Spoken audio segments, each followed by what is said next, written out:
Pensando en ti, la Universidad del Magdalena ha creado Videósfera, la plataforma donde podrás disfrutar de historias como la tuya. Hay que meterse en la película. Animación,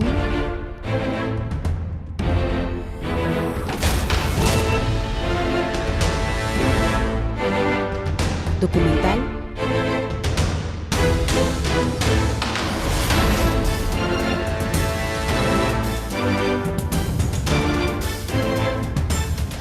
ficción.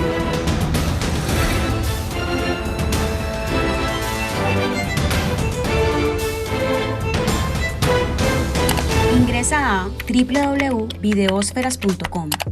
Disfruta de esta experiencia completamente gratis. Videósferas, historias como la tuya en el Caribe colombiano.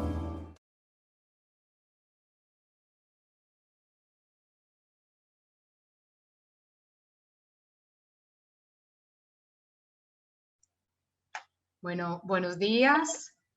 Desde la Universidad del Magdalena, el programa Cine y Audiovisuales, les presento a estos maravillosos invitados: Rosario Caicedo, Ramiro Arbeláez, Felipe Moreno Salazar, Pacho Botía y María Fernanda Morales Angulo, que nos han venido a acompañar hoy para hablar de cinesífilis y cineclubismo. Todos los invitados a esta reunión son amantes del cine, profesores, investigadores, realizadores. Los invito a conocer un poco más de sus vidas.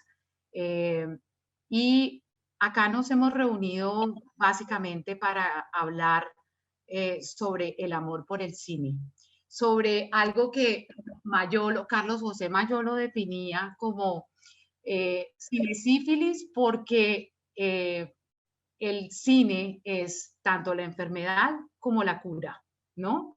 Y por eso voy a leer un pequeño fragmento de un cuento de Andrés Caicedo que se llama El espectador, y está en este libro que se llama Ojo al cine.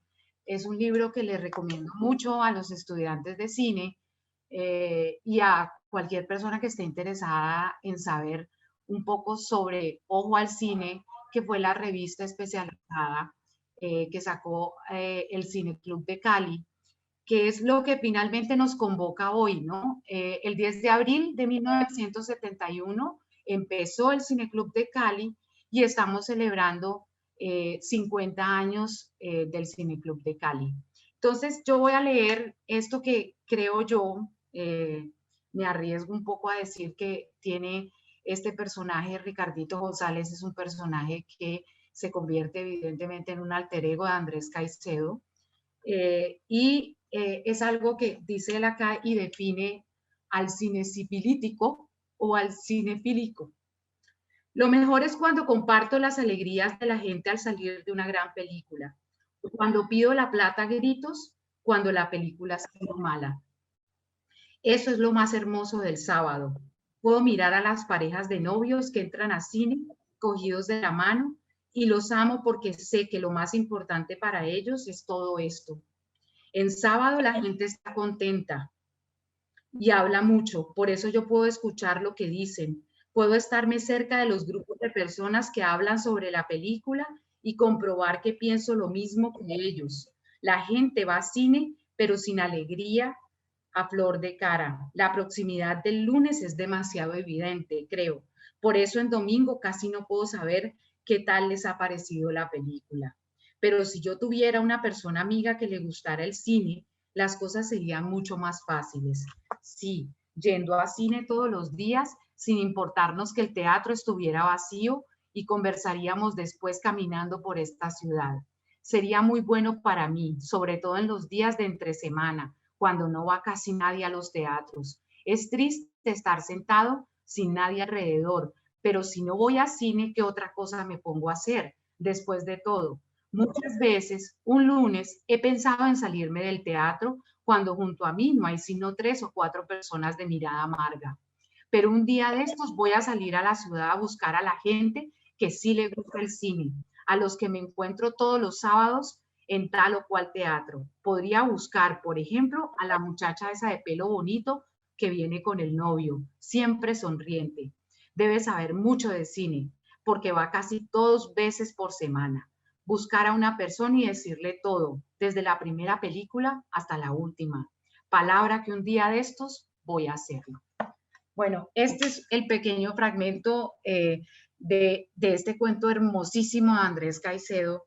Entonces, yo lo primero que hago es botarte la palabra a Rosario Caicedo y a Ramiro Arbeláez, que fueron testigos del nacimiento del Cineclub de Cali y que fueron testigos de este amor inacabable por Andrés, inacabable porque aquí está la prueba, y en todos los libros de Andrés, de este amor al cine inmenso, y cómo este amor al cine que tuvo Andrés fue el que ocasionó también muchos movimientos cineclubistas en Colombia. Entonces, somos de ustedes.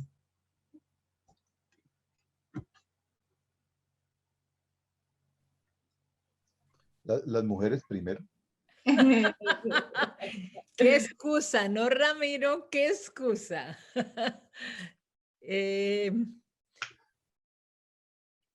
¿Me oyen? ¿Me oyen? ¿Aló? Sí. Sí, las escuchamos. Ok, perdón. Ahora no sé cómo.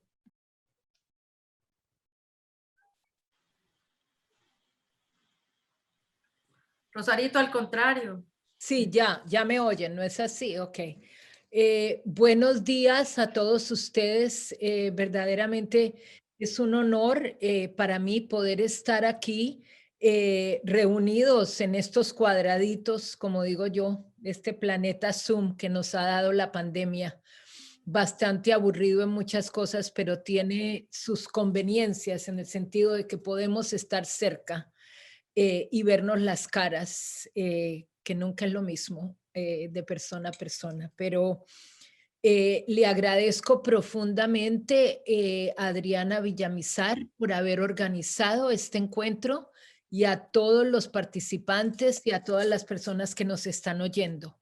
Desde el 10 de abril se ha venido haciendo a través de las redes sociales una serie de homenajes por el nacimiento, los 50 años del nacimiento del Cineclub de Cali en el Teatro San Fernando de Cali.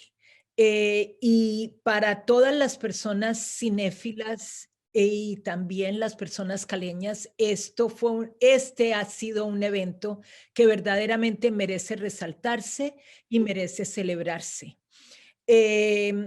Yo soy profundamente cinéfila, amo al cine y debido al hecho que viví con Andrés la infancia, la adolescencia y la adultez temprana, soy testigo de esa obsesión y de ese amor que tuvo Andrés Caicedo por el cine y cómo esa obsesión y ese amor convirtió en algo profundamente práctico que fue el Cineclub de Cali, porque él quería hacer un cineclub básicamente para ver las películas que él quería ver, pero también poderlas compartir con todo el público en general. Ramiro, que es un testigo, mucho más testigo que yo, porque yo les puedo contar a ustedes las anécdotas del amor por el cine de Andrés, desde que yo me pueda acordar, desde que vimos la primera película. Pero Ramiro les puede contar a ustedes cómo fue que se que pudieron formar ese cineclub. Y yo quiero hacer énfasis en el espíritu democrático que Andrés tuvo desde el primer momento para poder comunicar esa profunda pasión y ese profundo conocimiento que tenía del cine, poderlo comunicar a unas multitudes, porque eso era lo que él quería. Yo siempre he dicho que la religión para Andrés fue el cine. Y que él se vio prácticamente como un misionero, el misionero secular, el misionero con un carrete de cine que iba de sitio en sitio tratando de convertir a los que todavía no sabían que esa era verdaderamente la verdad y la verdad que los iba a llevar al cielo. Entonces, con esta pequeña introducción, quisiera darle la palabra a Ramiro para que él nos contara de esos comienzos y yo seguiré hablando de otras aventuras de Andrés en el cine. Quiero en algún momento leer una parte de este libro, que fue el libro de la Cinemateca de Bogotá, hablando de cinéfilos y de cine, que se le dedicó a Andrés Caicedo en 1977, a los pocos meses de Andrés morir. Y hay un bello prólogo, una bella introducción de Juan Gustavo Cobo Borda, que fue el editor de Andrés, de Que Viva la Música, y también habla mucho de lo que Andrea acaba de leer, de ese cinéfilo encantado por tener la enfermedad de la cinesífilis. Y le agradezco a Álvaro Castillo Granada que me encontró este libro bastante antiguo ya y ahora lo puedo tener en mis manos. Adelante, Ramiro. La historia puede ser muy larga, ¿no? Pero yo diría que yo me doy cuenta de casi todas las actividades intelectuales de Andrés porque hacía teatro con él desde 1967. Éramos un grupo donde los actores más asiduos o permanentes éramos Jaime Acosta y yo. Y durante todo ese proceso, yo soy testigo de la pasión que Andrés tiene por el cine, de la sabiduría que para mí en ese momento no la podía medir, que él tenía en ese momento sobre el cine, pero no solamente sobre el cine, sino también sobre literatura y también música, y sobre todo de música rock. Y también por el teatro, pues porque el teatro era nuestra actividad, ¿no? La que nos reunía. Nosotros hicimos teatro hasta el año 72. Muchas de las obras, comenzamos en el Colegio San Luis, pero muchas de las obras fueron de alguna manera relacionadas con la Universidad del Valle. Él fue contratado por un año por el decano de estudios, de apellido Roldán, se me escapa el nombre, pero para que montara una obra de teatro, y yo estaba en sexto de bachillerato y él pues contó conmigo para uno de los personajes.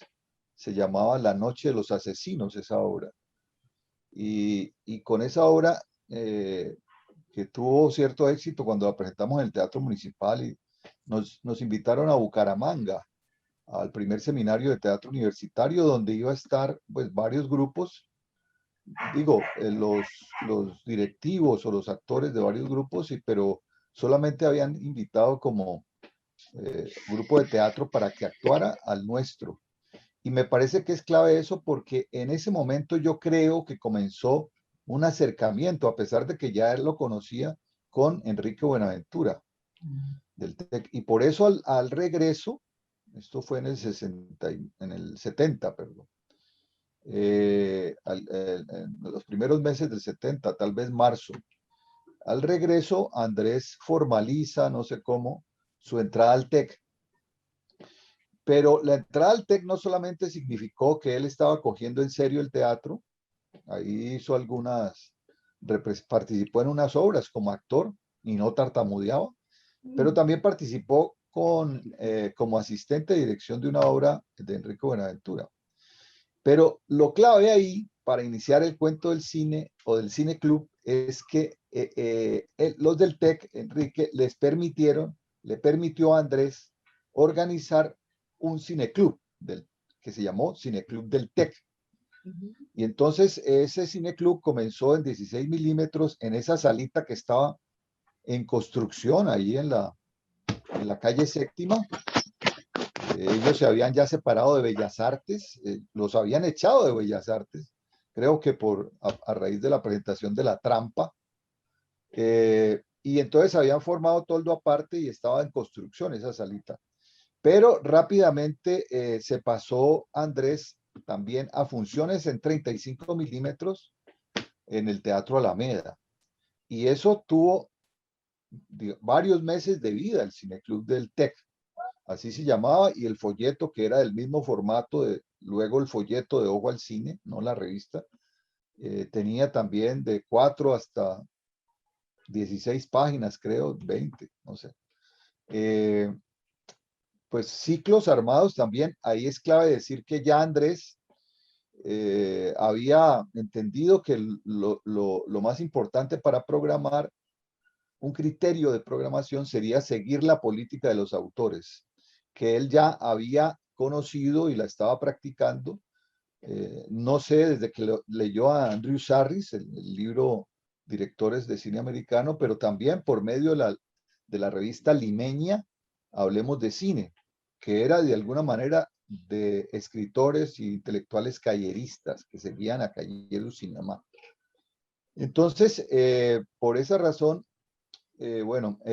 ese cineclub del TEC, desafortunadamente, a pesar del éxito corto, murió porque el público se cansó de ir a un muy largo ciclo de westerns.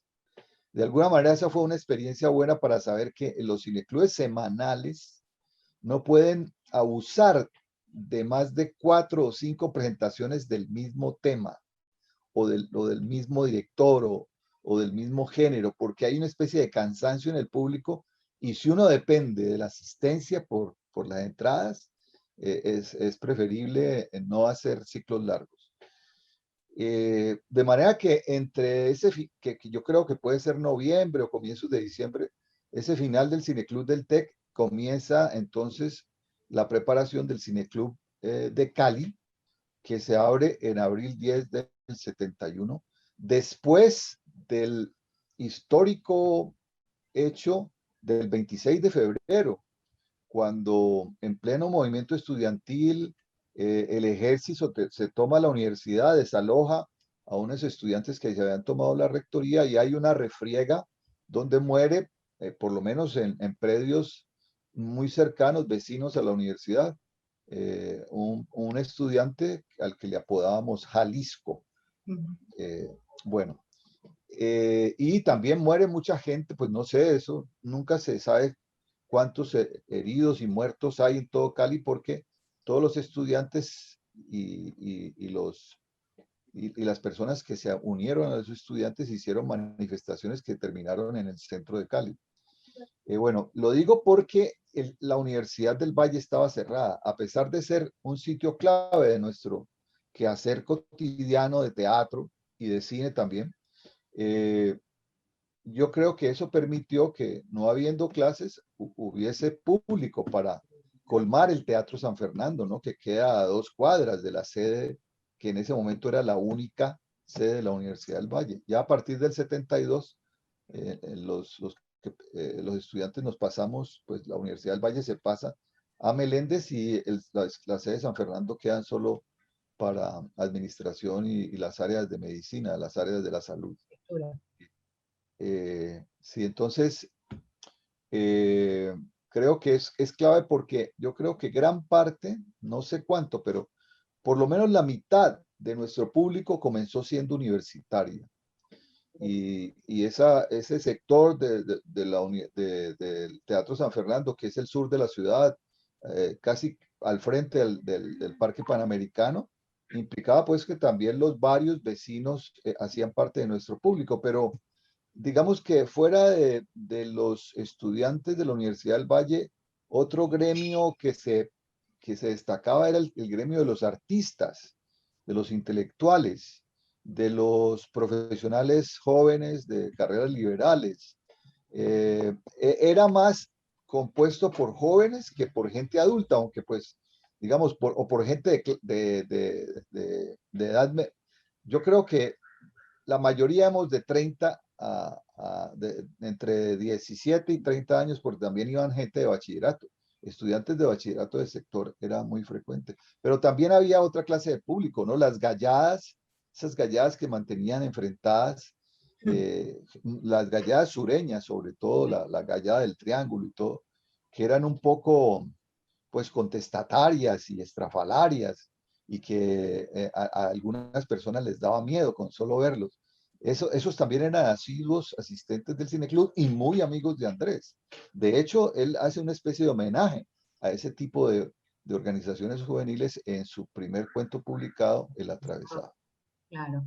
Entonces, esto es lo que yo puedo decir de ese arranque. El primer ciclo fue un ciclo dedicado a Jean-Luc Godard. La primera película fue Ivan por Lana, que tiene el título en inglés, en francés, Bande de Apart. Y se hicieron tres más y se publicó un folleto que era plegable, tenía como 16 páginas, no sé, incluso lo puedo mostrar si quieren.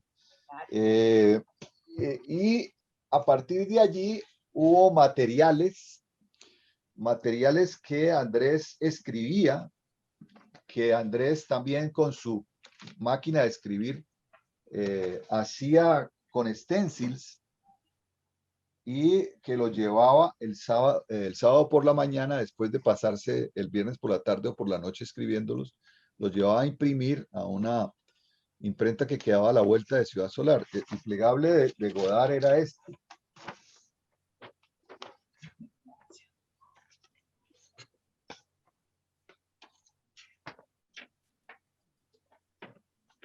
No le encuentro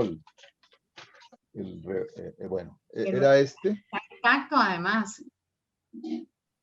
¿Cómo? Está intacto. Pues sí, es que yo trato de conservar.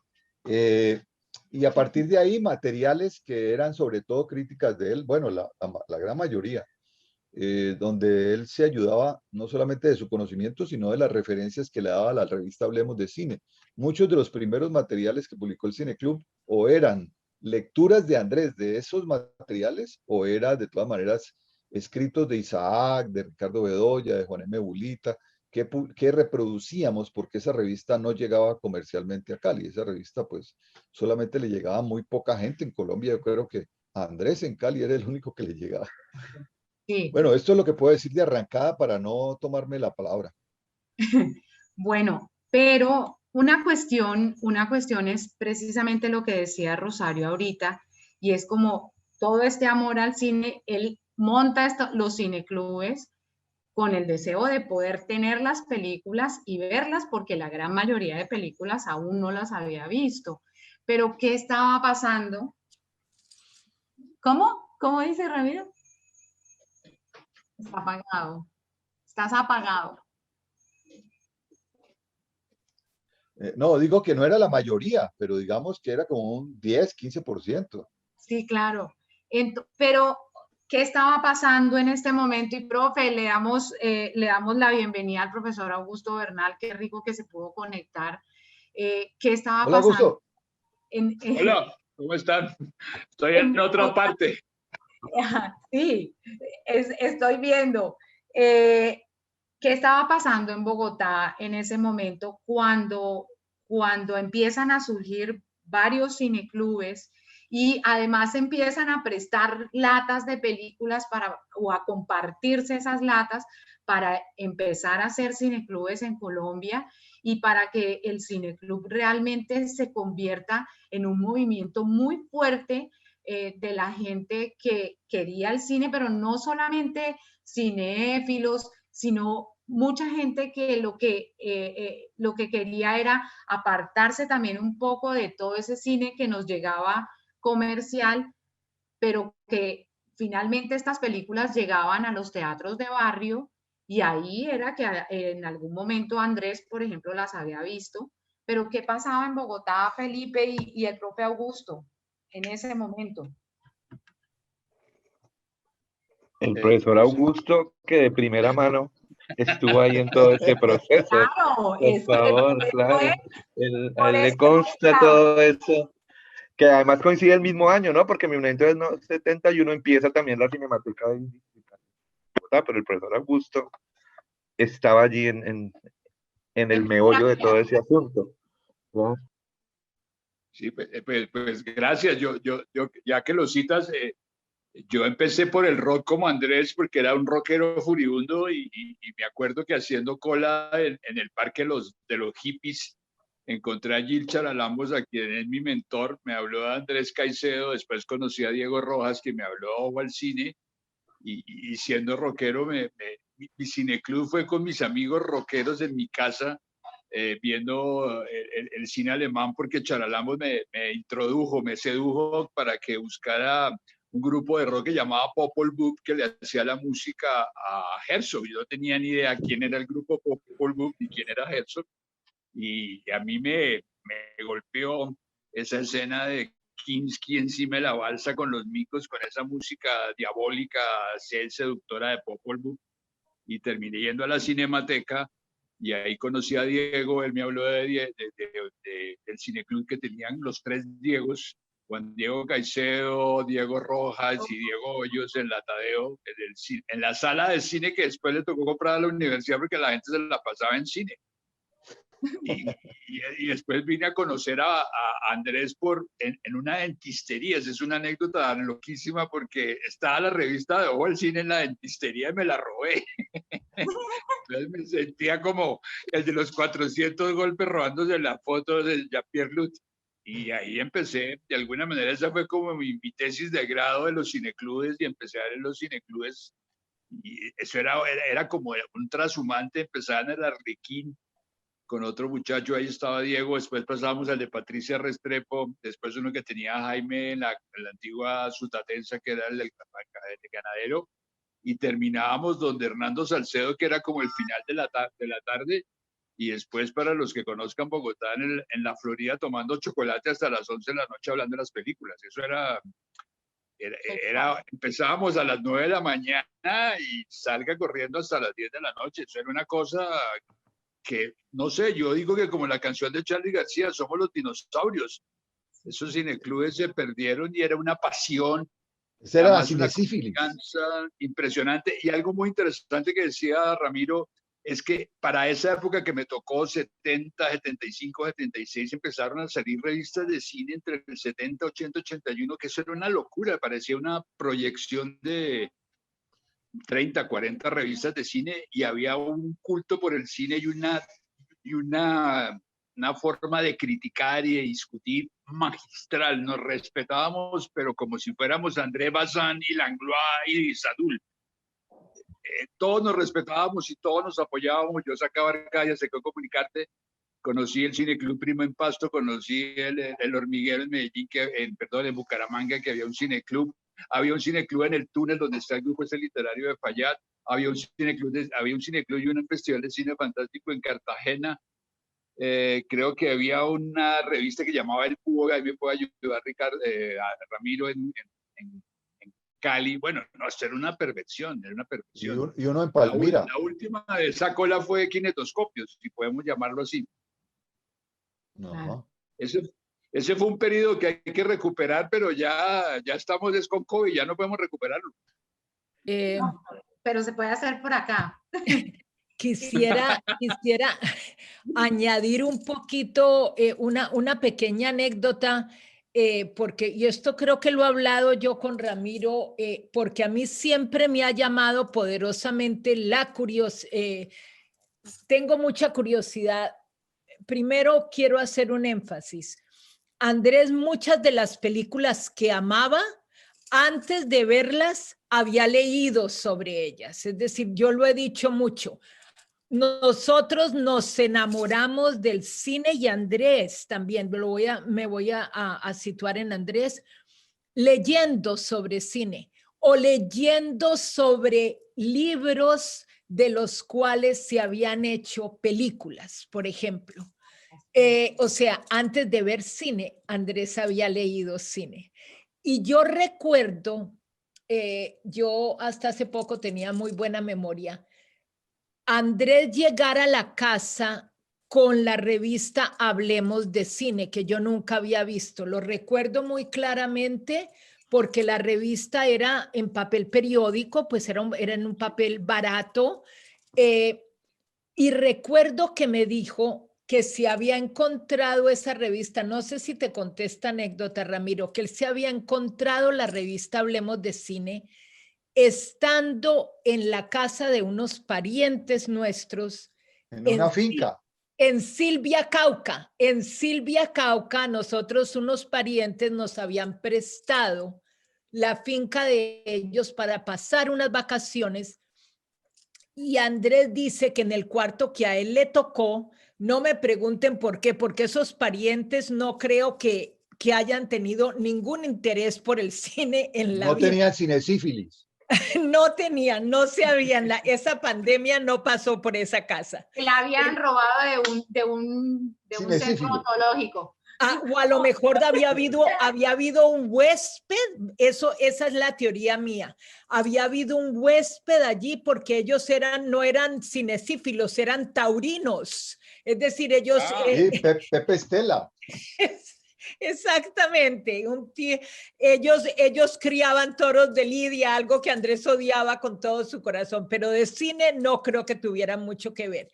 Yo me imagino, Andrés empezó a hacer su cuento de que a lo mejor fue un torero peruano que se alojó allí y que le gustaba el cine y que por eso es que debido a lo que él odiaba toda la vida, que eran los toros, él se había encontrado con Hablemos de Cine. Y allí fue cuando empezó a tener la relación con Hablemos de Cine. ¿No es así, Ramiro? Que él creo sí, claro, que le escribe y él empieza a desarrollar la teoría del autor. Pero para Andrés Hablemos de Cine fue como la epifanía de ver cómo se podía hacer algo muy organizado sobre cine, que era su pasión y que era su vida.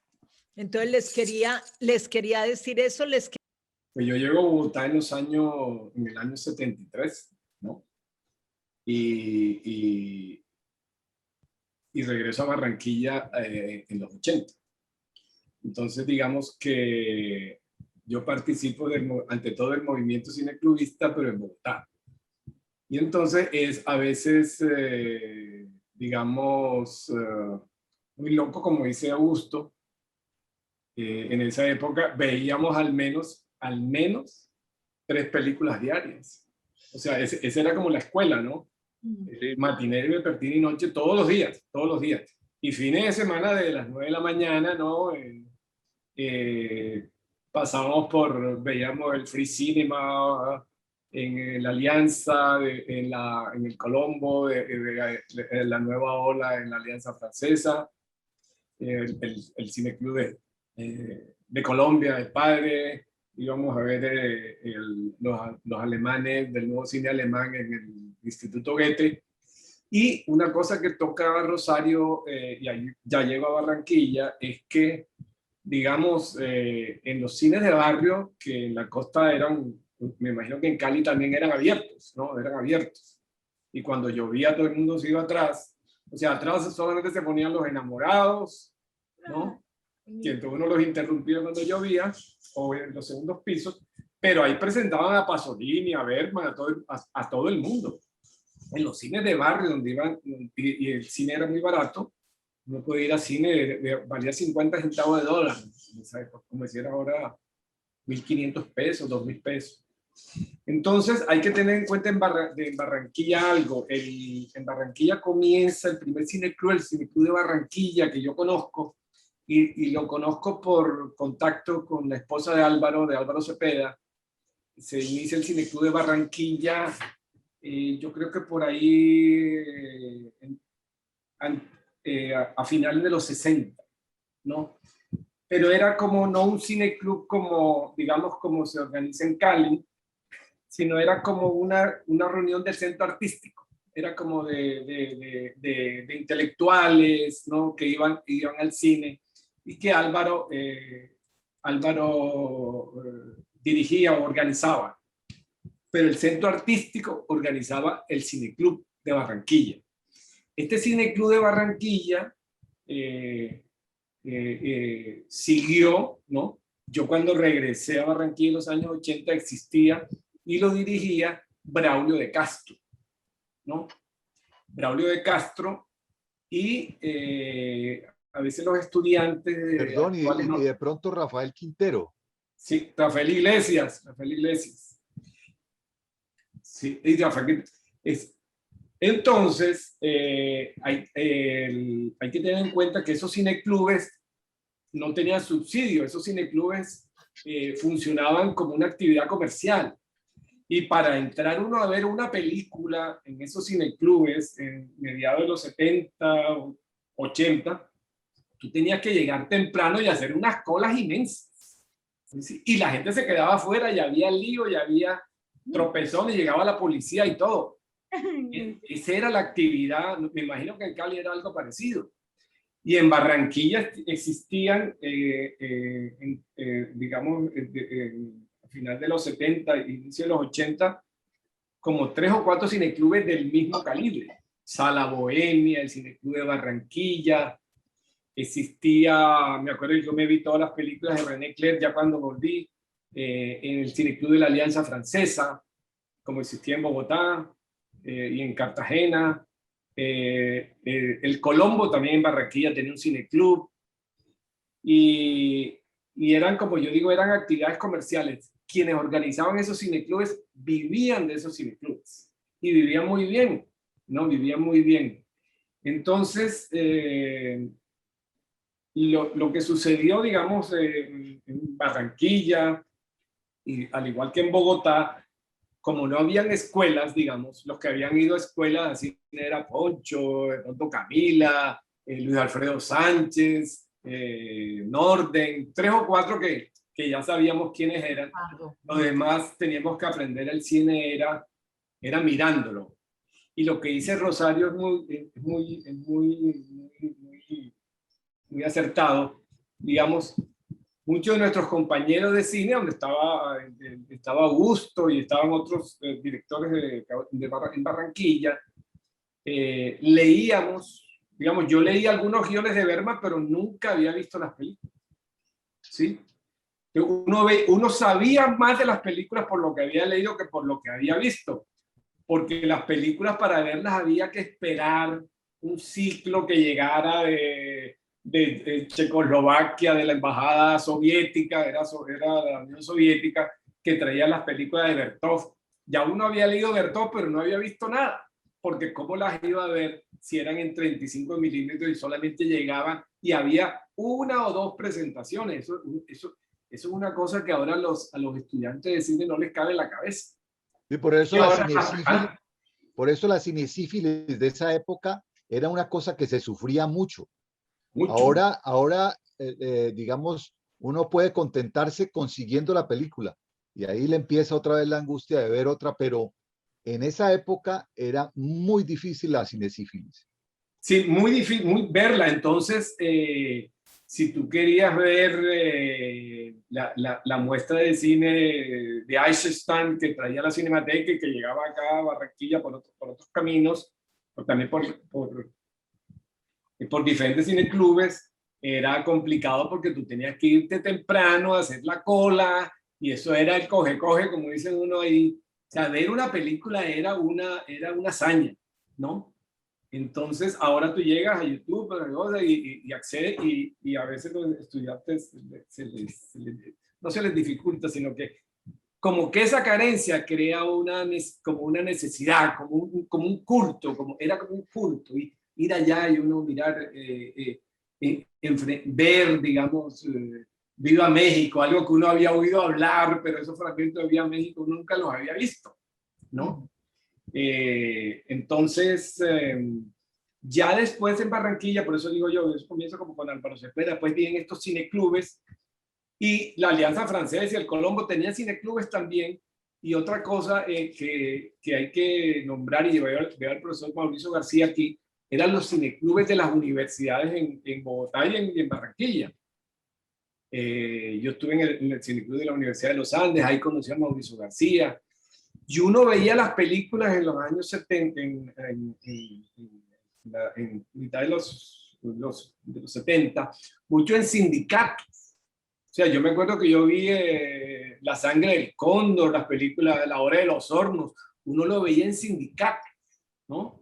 No, Pacho, acuérdate que eso se lo debemos a las hermanas Paulinas. En el Hermanas Paulinas, que eran los que los traían. O sea, la política de este país pasó por la religión. Es más, cortaron la escena de Patria Padrón, donde están los pelados, como hacen en la costa con los burros, pero con los chivos. Las hermanas Paulinas eran cineclubistas de censura. Sí. Entonces, los sindicatos, o sea, yo estudié en colegio jesuita, ¿no?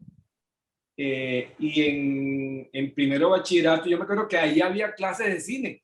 Yo vi El ladrón de bicicleta, vi varias del neorrealismo, donde nadie le paraba bolas a nada, ni siquiera yo puedo decirlo, ¿no?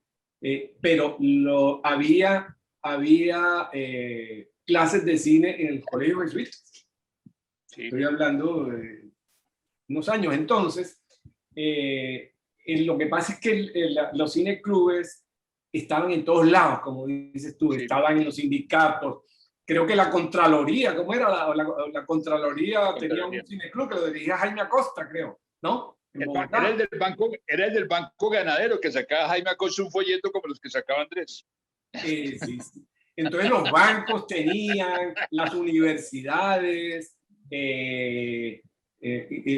inclusive en los colegios, como digo yo, y era una actividad comercial, ¿no? Como era tan difícil ver una película, entonces era un culto, entonces era una actividad comercial. El cineclub de la Universidad Central, ni se diga, que tiene... Claro. Bueno, Patricia no sé si sigue en el cineclub, bueno. Pero ya después, en la mitad de los 80, es que entra la Cinemateca del Caribe, ¿no? Creo que es 80 y pico, ¿no? San María Fernanda, 84, por ahí. El nuestro empezó inicialmente como el del Cineclub Barranquilla en la Universidad del Norte en el 84, y sí. Ya el cineclub que tiene la Cinemateca, que dirige todavía Rafael Iglesias Bermúdez, hace 26 años, empezó en el 94. Exactamente, entonces, por eso ahí quiero ya darte la palabra, porque ya en los 80 es que entra la Cinemateca del Caribe, ¿no? Yo creo que la Cinemateca del Caribe empieza a organizar lo que se llama el Salón Audiovisual, donde sí. Fue una cantidad de figuras del cine a nivel internacional, el Salón Audiovisual, y entonces ya entra como otra época, ¿no? Otra época donde ya la exhibición se organiza alrededor de una cinemateca. No sé si en Cali pasa igual, pero en Bogotá era como al mismo tiempo, ¿no? Creo que Augusto estaba ahí en la dirección en ese momento, ¿no? Sí, pero era ya en Barranquilla empiezan a declinar los cineclubes y entonces esa labor es más hacia la toma de las cinematecas. Hay una cosa que yo quiero para cerrar y darle a María Fernanda. Cuando yo vengo a Santa Marta para dirigir la escuela, aquí no había... Se iba a empezar una escuela de cine en una ciudad donde no había cine. Había dos teatros. El Teatro Santa Marta, que un día yo fui, yo dije, voy a ver para ver qué es esto. El Teatro Santa Marta, y entré y ni siquiera quise pagar la boleta, le di al portero mi cédula y habían 3 tipos por ahí, había unas parejas, y yo dije, miércoles, y había un cine de sexo y violencia que era de Royal, y Royal, como ustedes saben, empezó en Maicao, la cadena Royal empezó fue enmarcado con doble de sexo y violencia. Entonces, pero había algo, esa carencia entre los estudiantes de cine, estoy hablando del año 2000, creó un culto parecido. Yo me acuerdo que nosotros, al empezar la carrera, había un televisor y un DVD en la universidad de 29 que lo metíamos en una carretilla, ¿no? Una carretilla en televisor porque pesaba muchísimo, íbamos a una clase, a un salón, se reunían los estudiantes en el suelo, o sea, poníamos un VHS y yo sentí casi como el mismo, como la misma sensación que había tenido años atrás cuando veíamos esas películas en Bogotá. Pero era la misma carencia porque no había internet, no había cine, no había nada en esta ciudad de Santa Marta. Entonces cuando presentamos una película era también como un suceso, ¿no? Ya eso, puede decirse que ya eso pasó. Bueno, le doy a María Fernanda la voz, la palabra.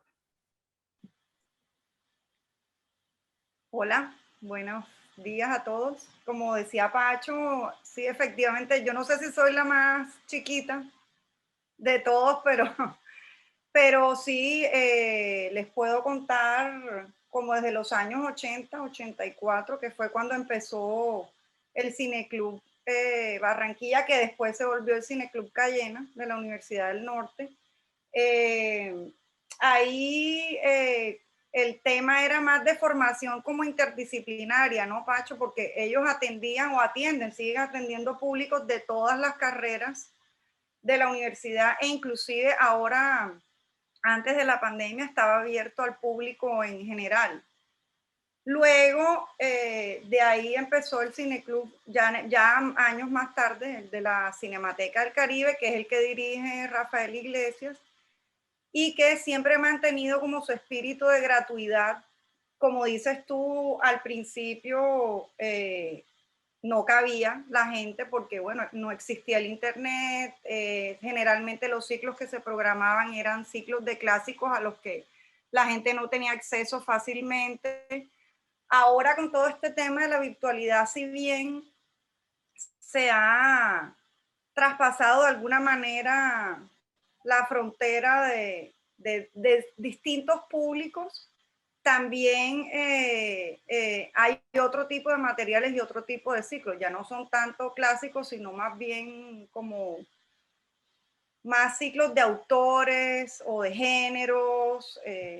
Y siempre tenemos como la misma misión de formar públicos para el cine, para la apreciación cinematográfica, para que eso no se pierda, para que el acervo audiovisual, no solamente de la región ni del país, sino en general, sea difundido entre las diferentes generaciones.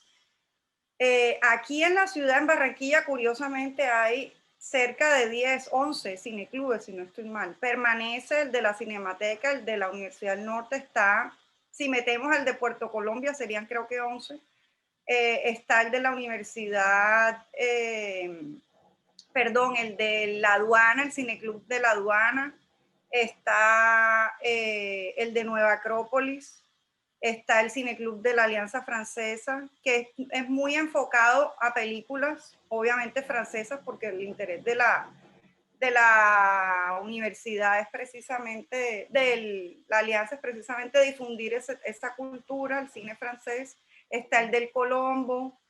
En algún momento hubo uno muy fuerte en el Country Club, que también dirigió Rafael Iglesias.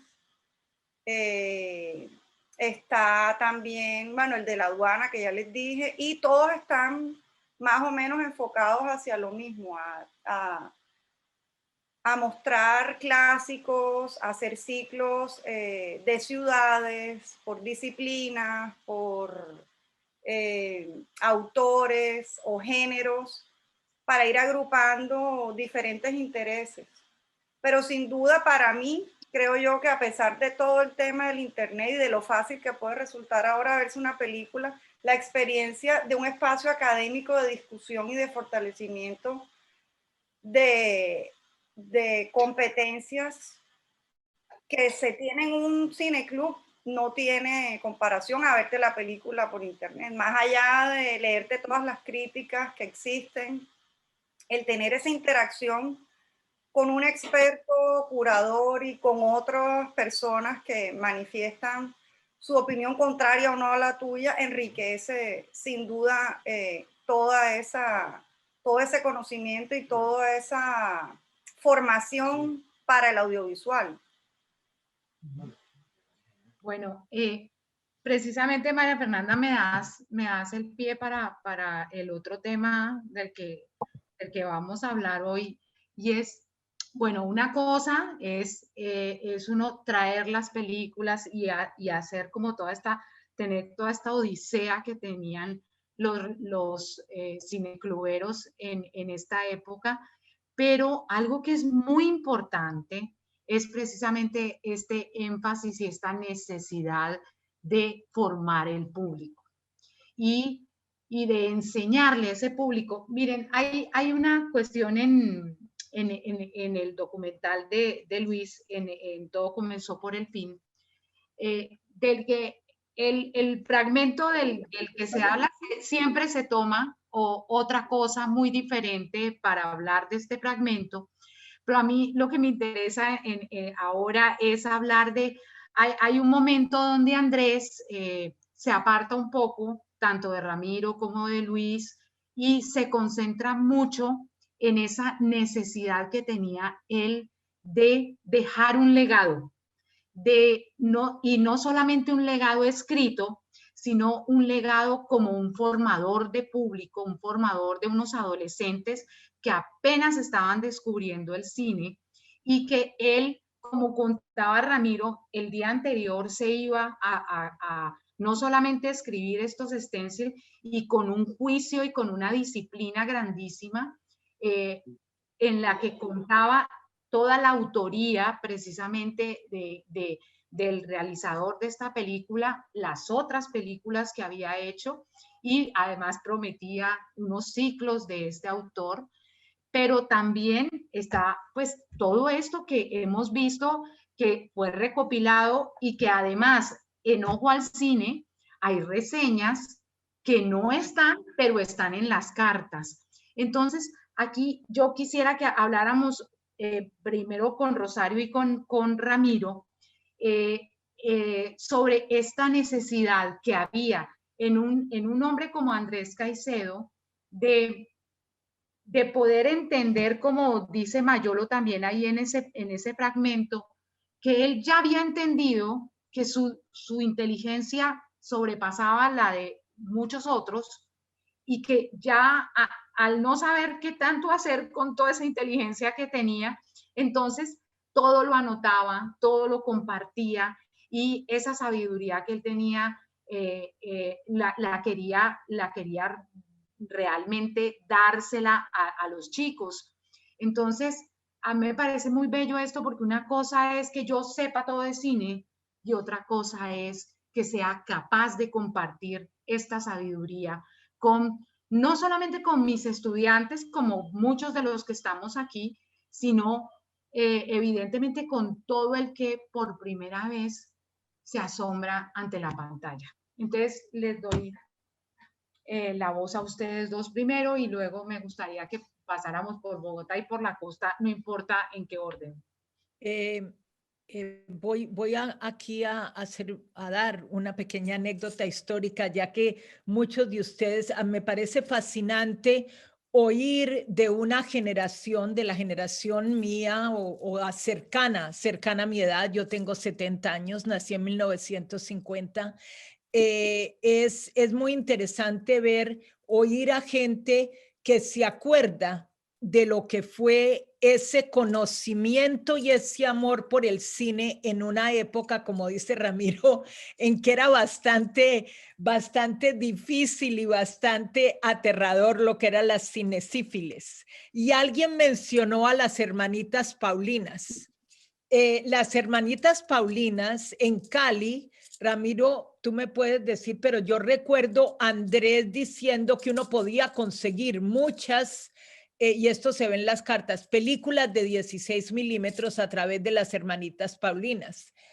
También me recuerdo a nivel de la conexión con la religión, cómo Andrés se empezó a enamorar del cine, las primeras películas, que eran como los primeros cineclubes. Ustedes empezaron a hablar de cineclubes, pero yo voy a hablar de los lugares donde se mostraba cine, que tal vez no se llamaban cineclubes, pero eran la única forma que uno como niño tenía de ver cine. Y les voy a citar la Casa Cural, a donde Andrés y yo vimos las primeras películas, aparte de las películas que veíamos en la casa de un tío abuelo que tenía una máquina de pasar cine, como nos decía él no nos decía una máquina cinematográfica, una máquina de pasar cine.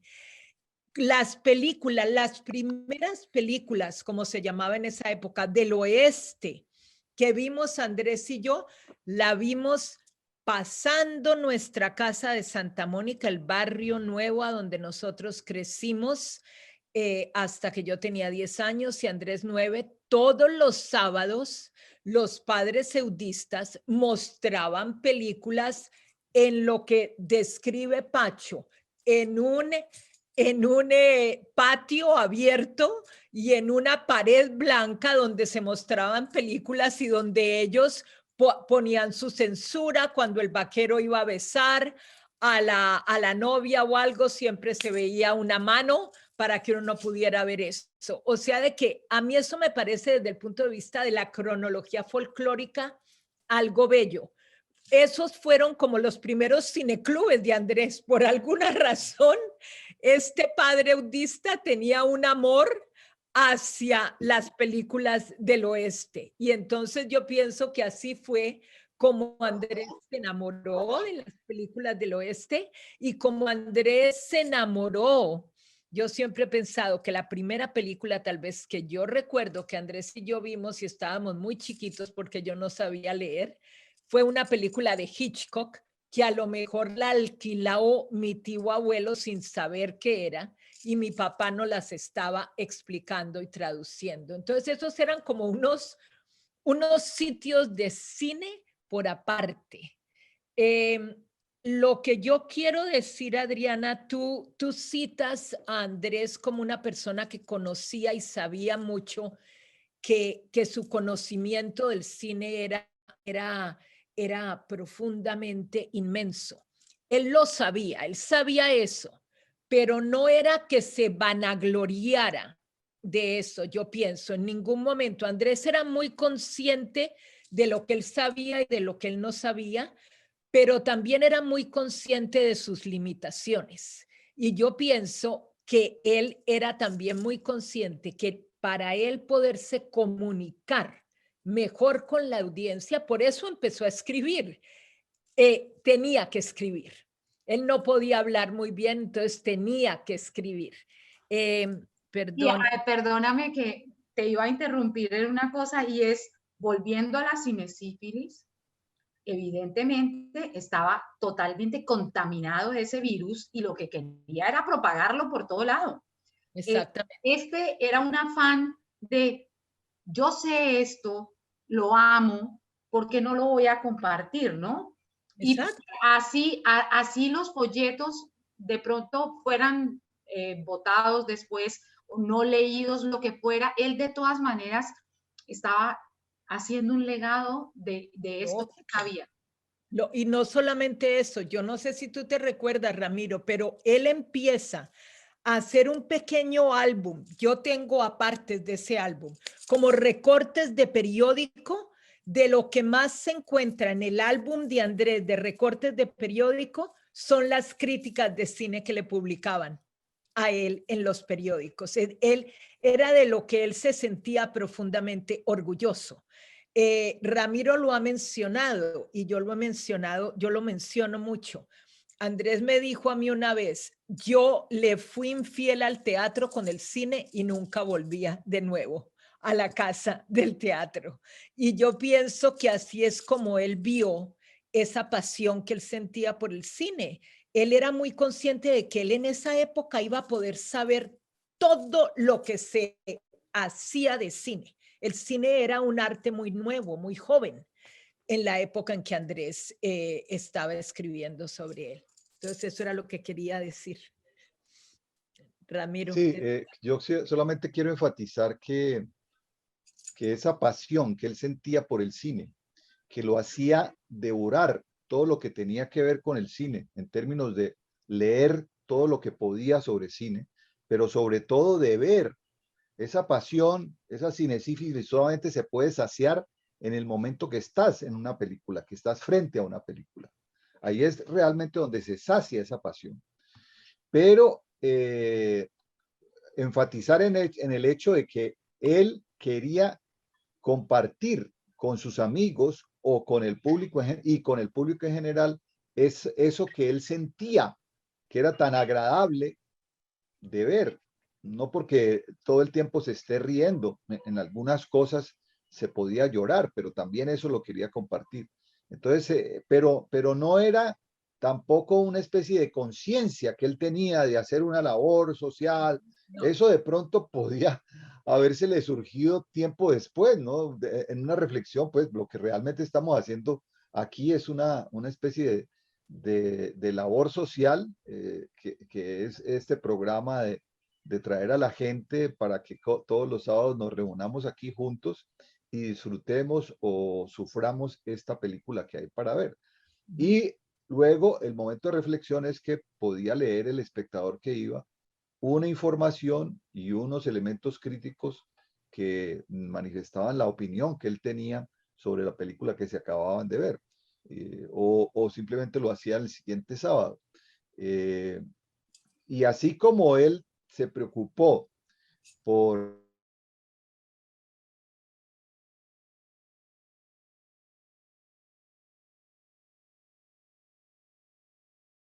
o para los que quisieran leer una obra hecha, no solamente se refería a los cuentos, a la literatura, a la crítica de cine, perdón, sí, a la crítica de cine, sino que él estaba de alguna manera siendo consciente ahí de que dejaba un legado en términos de una promoción cultural que él había hecho desde muchos frentes: el cine, el teatro, la edición de libros y revistas, la conformación de grupos de estudio, porque hay que decir que el Cineclub empezó en el 71 y muy rápidamente él conformó un grupo de estudios donde estuvimos 8 o 9 personas que nos fuimos encargando de la publicación del folletico de Ojo al Cine, que el número 1 sí era escrito completamente por él. El grupo se forma después de la publicación del primer número y es un grupo donde está incluso Jaime Acosta, está María Mercedes Vázquez, está Arturo de la Pava. Bueno, hay varios nombres que todavía recuerdo de esa época y que nos encargábamos de seleccionar a qué película nos íbamos a referir esa semana. Y detrás de todo esto, de toda esta actividad, había una especie de militancia. Es decir, porque de todas maneras era una cosa que costaba. No solamente costaba programar, no solamente sabía qué saber, qué programar, qué era lo que se encontraba en las distribuidoras y descubrir detrás de un título absurdo en español de qué película de John Ford se trataba. Sino que había que ir a la distribuidora por la película, edificios que no tenían ascensor y nos tocaba bajar como 4 pisos con la película en el hombro, una película que podía tener unos 10 o 15 kilos de peso, 10 rollos de estos, y luego conseguir un taxi que te llevara con esas latas muchas veces oxidadas y que la gente lo miraba mal a uno cuando uno en el andén con esas latas tratando de conseguir un taxi para que lo llevara al teatro y luego devolverla, porque no solamente era ir por la película, sino que había que devolverla a tiempo porque generalmente la necesitaban para el otro día o para el día siguiente, y entonces era una labor de alguna manera de militancia, estar pegando propaganda en todos los círculos culturales, en los almacenes, en las universidades, en los colegios, implicaba un trabajo arduo de varios días, 2, 3 días,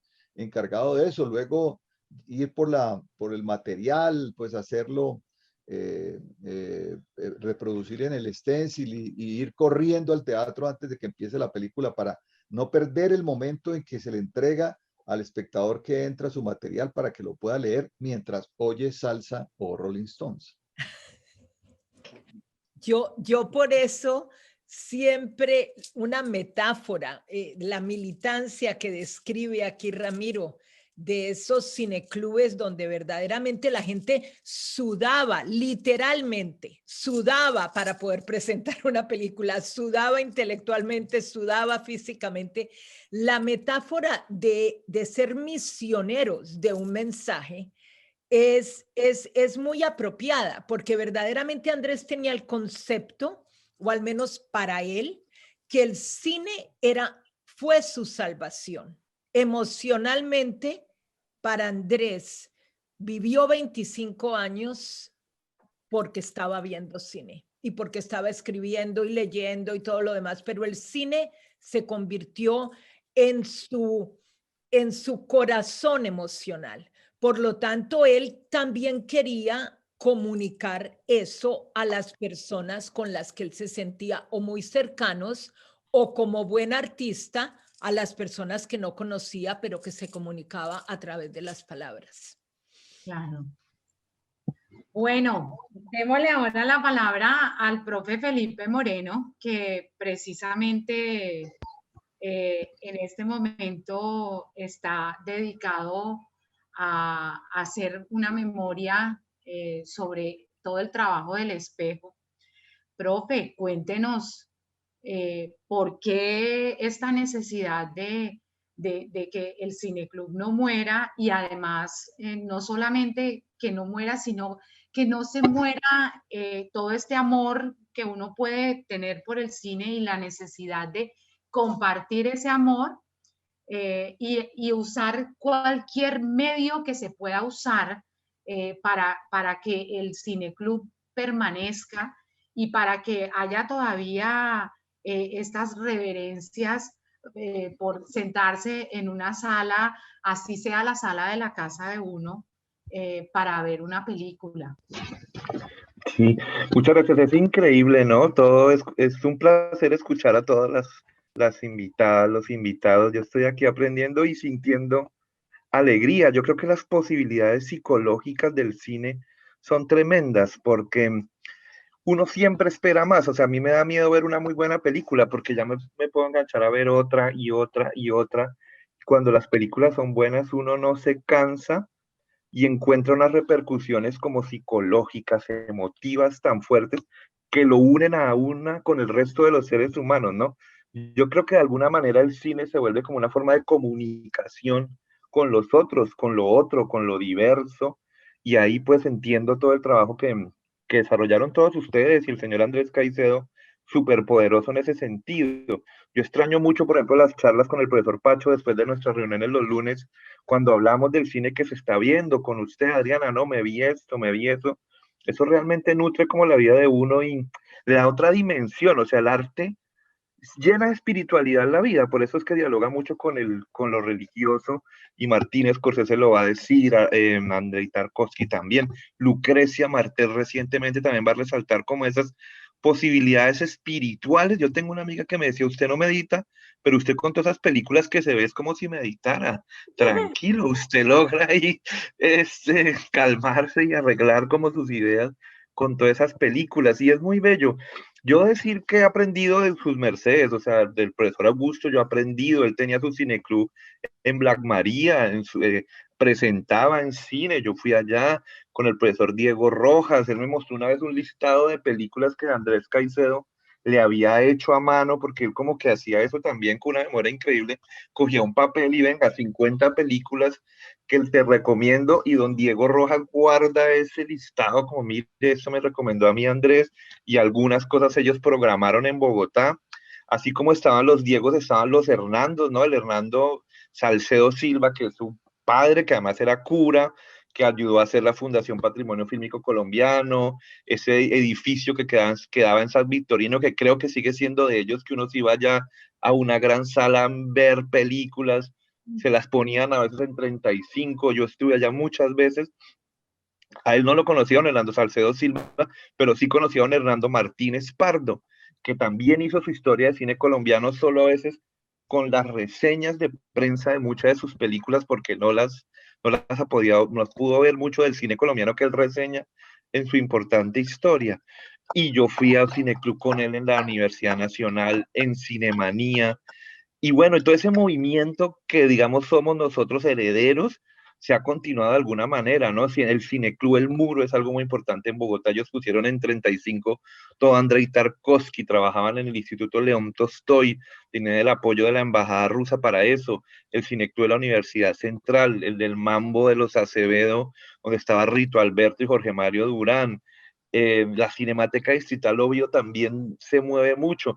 Pero yo no estoy mal, por ejemplo, el profesor Augusto Bernal, una de las primeras veces que coincidimos fue en la biblioteca El Tintal, por allá al suroccidente de Bogotá, donde había un cineclub, y allí nos vimos, un cineclub que había en Suba que se llamaba La Chimenea, también muy, muy bueno. Nosotros en Fontibón, yo tengo mi certificado a los 15 años, hicimos un cineclub en la Casa de la Cultura de Fontibón, y es muy bonito, esas salas de cine populares.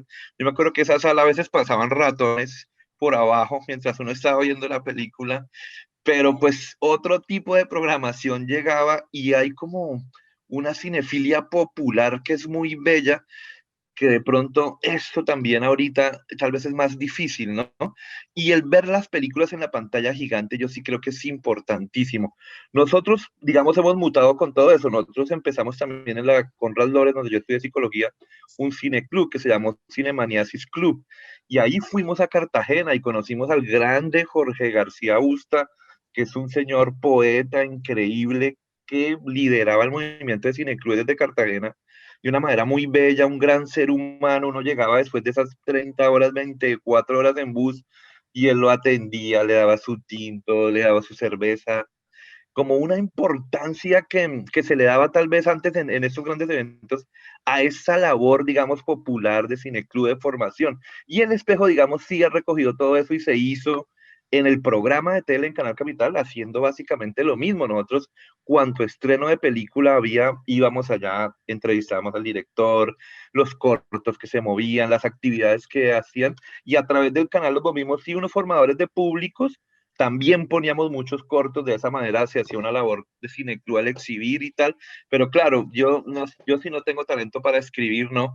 Pero hablábamos mucho de muchas películas, como presentamos esto, se está moviendo esto, y eso durante 14 años se hizo, se entrevistaron allá muchas personas, y ahorita en mi trabajo doctoral, con el apoyo de la Universidad Magdalena, estamos tratando de recopilar todo eso. Ya tenemos 100 entrevistas clasificadas, donde está, no sé, el profesor Pacho Botía, obviamente, pero también está, por ejemplo, los uruguayos que ya no nos acompañan, Juan Pablo Stoll y Juan Pablo Revela, que ya no está, también está Federico Lupi, está Fabián Bielinski, gente que ya no está, y que ese tipo de entrevistas, como que ese periodismo también dialoga con ese cinefilia y con ese cineclubismo, ¿no? O sea, como ir preguntando a los que hacen el cine cómo hacen las películas. Eso lo hicimos durante 15 años, de alguna manera lo seguimos haciendo, y estamos compilando todo ese material que va a estar disponible en videosferas.com, que salió aquí al inicio. Pues son muchas cosas disgregadas. Yo finalmente quería decir que mucho tal vez de ese movimiento Cineclub mutó a festivales de cine. Hay una asociación ahora con 52 festivales, y de alguna manera la gente que ya no pudo, porque los problemas de derechos también se complicaron. O sea, cuando eran 35 era más fácil lo del derecho, porque pues se hablaba con la distribuidora que lo tenía y se la prestaba, pues usted la podía mostrar o no.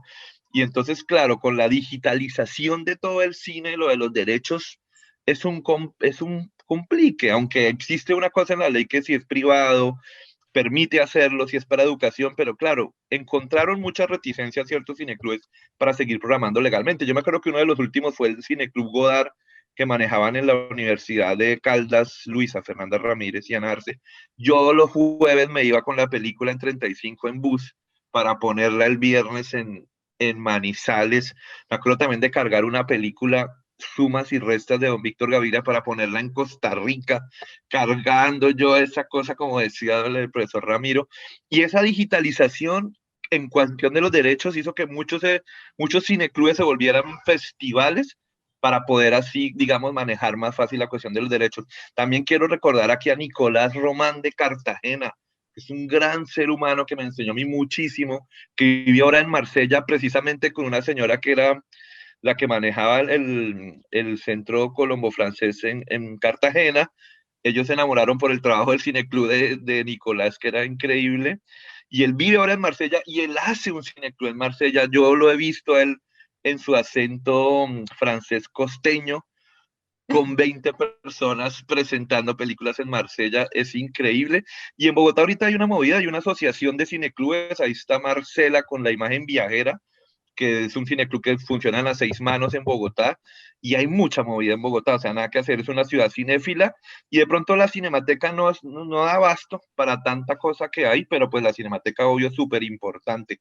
Y hemos tenido también un apoyo grande de un señor Julio Lamaña, que es importante, de la Federación de Cineclubes Catalana.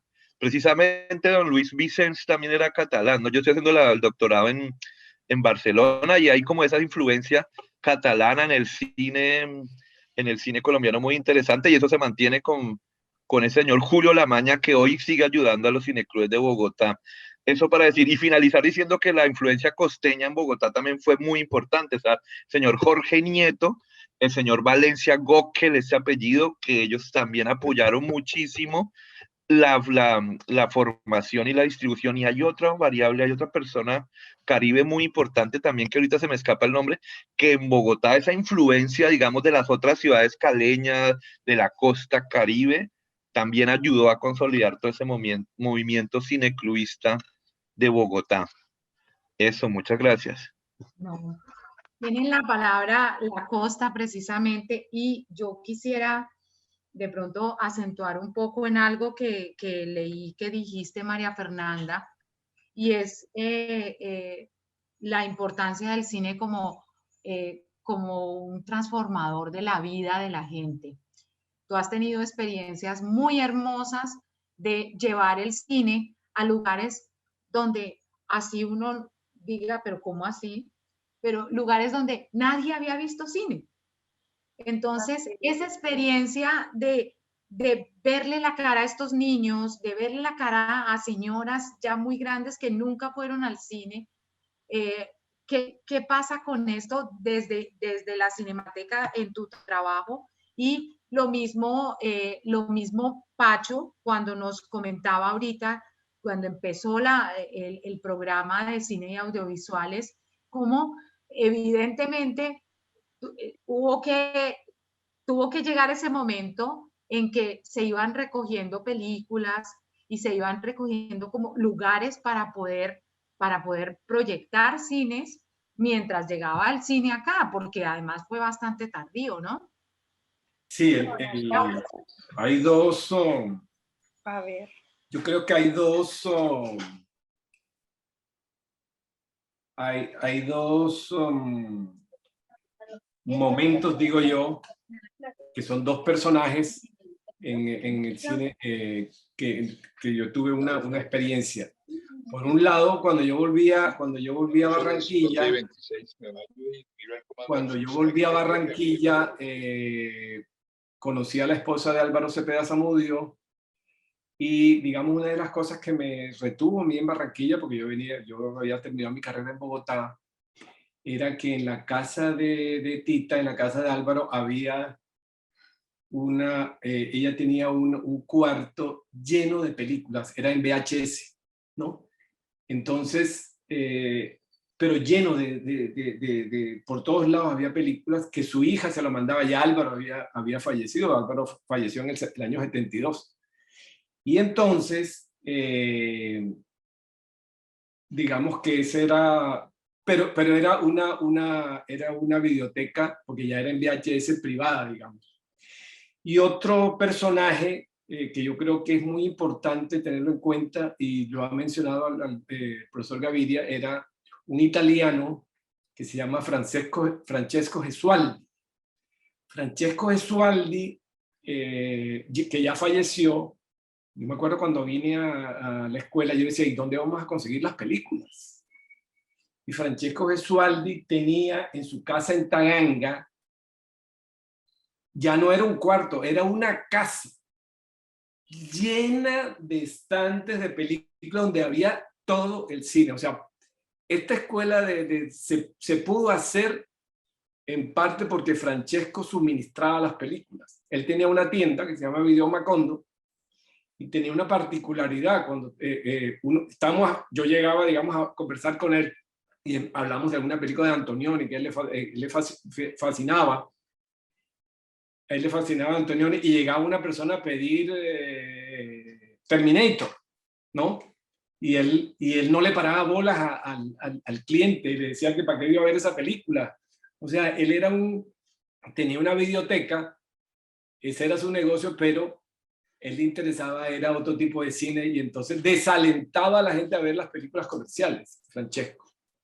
Entonces, él era una casa, o sea, debe estar todavía esa casa. Ya Francesco falleció, como dije, y gran parte de las películas que vieron los estudiantes al inicio del programa de cine fueron suministradas por Francesco, ¿sí?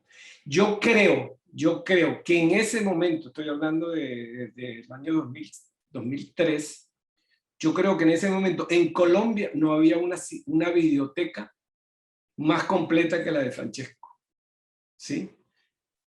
O sea, y yo conocía la de la Tita, y en Bogotá no conocía, pero era una casa en Taganga como de 6 habitaciones con escaparates llenos de películas.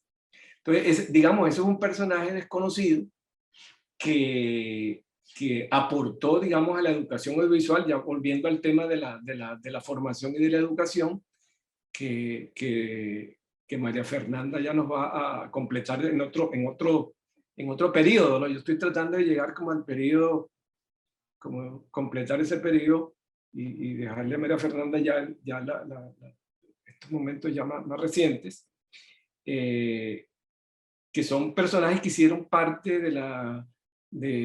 que ayudaron a la formación, ¿no? del cine aquí en la costa y en Santa Marta, ante todo en Santa Marta, en la escuela, ¿no? Listo. Ahora, con relación a la pregunta que tú me hacías, Adriana, sí, sin duda para la Cinemateca ha sido una labor de muchos años poder llevar ese cine, no solamente a través de los cineclubes y del cineclub y del salón y de la sala de cine, sino a través del proyecto Cinemóvil, que este año tiene 21 años y que con él hemos recorrido toda la costa Caribe, llevando, como dices tú, cine a lugares en donde efectivamente nunca han visto una película en una pantalla grande. Nosotros nos hemos valido del audiovisual, más que del cine, del audiovisual como herramienta transformadora de realidades y de comunidades, porque no solamente exhibimos la película, sino que llevamos a un experto, dependiendo del tema que hayamos escogido año tras año, para que usando ese material audiovisual formemos a esa comunidad. A jóvenes, niños, planteles educativos, a la comunidad, y lo formamos en lo que ahora llaman habilidades blandas, en todo lo que tiene que ver con ser mejor ser humano, y usamos el cine para esa transformación, el audiovisual para esa transformación. Antes de cada película y teniendo en cuenta todo el tema de derechos de autor, usamos también o proyectamos material de realizadores de la costa caribe colombiana que han participado en convocatorias que ha hecho la Cinemateca para premiar mejor corto documental y mejor corto de ficción. Entonces también nos hemos vuelto un vehículo de circulación y de divulgación de ese material que hacen realizadores de la costa Caribe y que de pronto no tienen las suficientes ventanas de exhibición en las salas de cine comerciales y en las salas de cine alternativas como la Cinemateca. Claro. La experiencia es espectacular, ver a un chico o a un joven o a una madre cabeza de hogar por primera vez, ver la película en formato de calidad, con buen sonido, es indescriptible. Por otro lado, también ver esa transformación a través del audiovisual que sucede en la comunidad es importante, porque a veces las realidades de nuestros pueblos de la costa Caribe son tan complicadas y tan difíciles y la gente no tiene herramientas para salir adelante con los problemas que se le presentan a diario, y ver tu propia realidad reflejada en la pantalla y saber que no eres la única persona a la que le está pasando esto y que hay herramientas en ese material que estás viendo que te pueden ayudar a resolver tu propia realidad y hacer de alguna manera catarsis viendo la película. Es un proceso que para nosotros es valiosísimo y que hemos tratado, a pesar de las dificultades y lo complicado que puede ser a veces llegar a muchos sitios, tratar de que permanezca a lo largo del año funcionando, ¿no? También hacemos alianzas para llevar materiales de otros festivales, de otras... con otras narrativas y otro tipo de lenguajes a ese tipo de comunidades que si no fuera así no tendrían la oportunidad de verlos. En algunas ocasiones, en años anteriores, con permiso de esos realizadores, hemos hecho maletas de películas y hemos dejado esa maleta de película a cargo de el jefe de la Junta de Acción Comunal, o la biblioteca o el colegio más grande que existe en esa población, para que esas películas se puedan seguir viendo durante un tiempo determinado con derechos de exhibición, sin problemas de legalidad y en buena calidad, para que no solamente se beneficie el grupo que impactamos en el momento en que se desarrolló el proyecto, sino que pueda ser replicado muchas veces. Claro. Bueno, yo quisiera que volviéramos con Augusto, que seguramente tuvo unos problemas técnicos ahorita, pero Augusto, yo me gustaría saber en qué momento, aparte de los cineclubes que se hicieron, entonces ya empiezas una necesidad de formar a los cineastas a partir de un cineclub y ya crear una escuela de cine como Black María, en donde todo el tiempo, en cada corredor de esa escuela, soy testigo total de esto, se hablaba de cine, se hablaba de autores, y cómo realmente, como había muy pocas escuelas de cine hace 20 años, de un momento a otro empezaron, teníamos solamente la de la Universidad Nacional, de pronto la del Politécnico Santa Fe de Bogotá, que era Dirección y Producción de Cine y Televisión, pero a partir de esas escuelas, Unitec, a partir de allí ya empezaron a surgir todas las escuelas de cine en donde evidentemente todos nos formamos a partir del cine como cineastas. Ya después es desde estas escuelas que empezamos a formar otro tipo de públicos. Pero sí quisiera saber que hablaras de tu experiencia, que nos hablaras de esa experiencia tuya, Augusto. Rápidamente, para contestar una pregunta bien interesante de Rosario sobre los curas, aclaro que gracias a las hermanas Paulinas, insisto, sin ser tan cristiano, pero más ateo en el cine, pudimos ver a Jorge Sanguinés, Sangre del Cóndor, que la pude ver ahí en el María Auxiliadora, Y hay un dato interesante que tal vez muy pocos conocen, es con María Consuelo Montero, cuando fundamos la María, hicimos una serie de documentales sobre cine para Colcultura Televisión, y hay uno muy particular que cita a Irene Rodríguez, a su esposo Guillermo Rodríguez, hermano de Marta Rodríguez, a Gustavo Ibarra y a el padre Chapa. ¿Por qué cito a estos 4 personajes? Porque hicimos un documental de media hora sobre la crítica cristiana en la década del 70, sobre todo de cómo el diario El Colombiano marcaba las películas antes de misa para que la gente de fuera, de acuerdo al criterio moral, le colocaban una estrella. Ese es un dato bien interesante. Y paradójicamente el padre Chapa, aparte del magnífico artículo que escribió Andrés sobre la especificidad del cine, previamente a eso, por puras coincidencias, descubrí que el padre Chapa sacó un libro sobre apreciación cinematográfica cristiana en Colombia. El padre Chapa ya falleció, y en la entrevista que le hicimos, decía que aprendió edición haciendo censura a las películas. Ese es un dato maravilloso.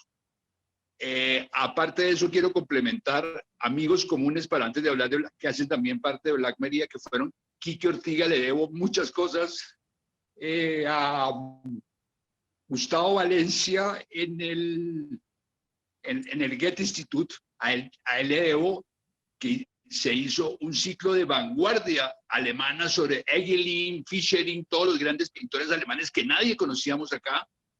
Se trajo un gran ciclo de Alexander Kluge que duró un mes, Alexander Kluge, y una película que fue mítica para mí, que no me pude robar el afiche, pero sé quién se lo robó y me ha estado chantajeando. En el Teatro Azteca presentamos Hitler de Hans-Jürgen Silberberg. Era función de 9 de la noche, salíamos a las 12, empezamos como 40 personas y terminamos 5, viendo toda la obra de Hans-Jürgen Silberberg.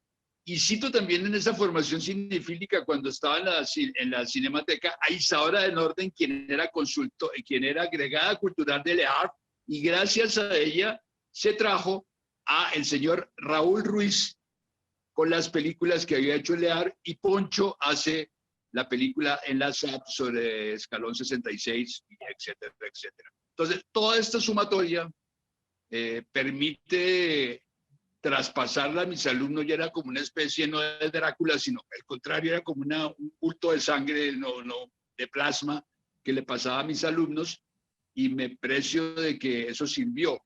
Y ya para rematar, quiero hablar de Hernando Salcedo, una anécdota que es indiscutible, que era como una especie de hito y de mito, cuando en el Cineclub El Radio Sutat, en el Cineclub Hernando, en Cofenalco, en la 19 con cuarta, antes de comer pasteles árabes ahí en la esquina, y después de entrar al cine, todo el mundo tenía que llegar, antes de que llegara Hernando con su mamá, que tenía 80, 85 años, entonces era un espectáculo. Y la película que iba a presentar era Jules y Jean, ella, Julio y Jaime, de François Truffaut. Resulta que le habían robado un rollo, entonces llegaba Hernando, mi madre se acaba de sentar, ahora sí, atención, y era un silencio como de cementerio. Hernando contaba el primer rollo. Eso es sublime en el cine colombiano y en el cine bogotano. Creo que con eso... y una anécdota maravillosa, porque él me decía, mi pequeño Gulliver, me lo encontraba siempre volviendo a los curas, me lo encontraba siempre en la de Alarcázar, Plaza Las Nieves, tomando tinto, y me decía, Gulliver, venga, lo invito a ver una película de Tarzán que la curia va a cortar este domingo. Y dije, ¿cómo así? Era Tarzán y su compañera, donde Tarzán se casa con Jane y Chita le quita el vestido, y es una de las escenas maravillosas del cine de la Metro Golden Mayer, en la mejor piscina del mundo, queda en Los Ángeles, de 7 minutos, los 2 comillas desnudos nadando. Eso era maravilloso, y los curas la iban a cortar. Y eso me lleva a un ciclo que trajo Quique, maravilloso, sobre Buster Keaton al Colombo Americano, y las proyecciones de Griffith en vivo en la comedia, también gracias a Quique. Y a nosotros nos echaron literalmente del Colombo porque no podíamos de dar risa, y la gente que no podía ver la película, y nos sacaron. Esas son mis anécdotas que se plasmaron en una escuela de cine que se llama Black Maria. Maravillosas, maravillosas. Muchísimo. Yo quisiera, perdona Adriana, yo pienso que mucha gente ha hablado mucho sobre el cine y la censura, ¿no? Siempre recordemos que el cine está directamente relacionado prácticamente desde sus comienzos con la censura. La gente censuraba al cine desde el primer momento.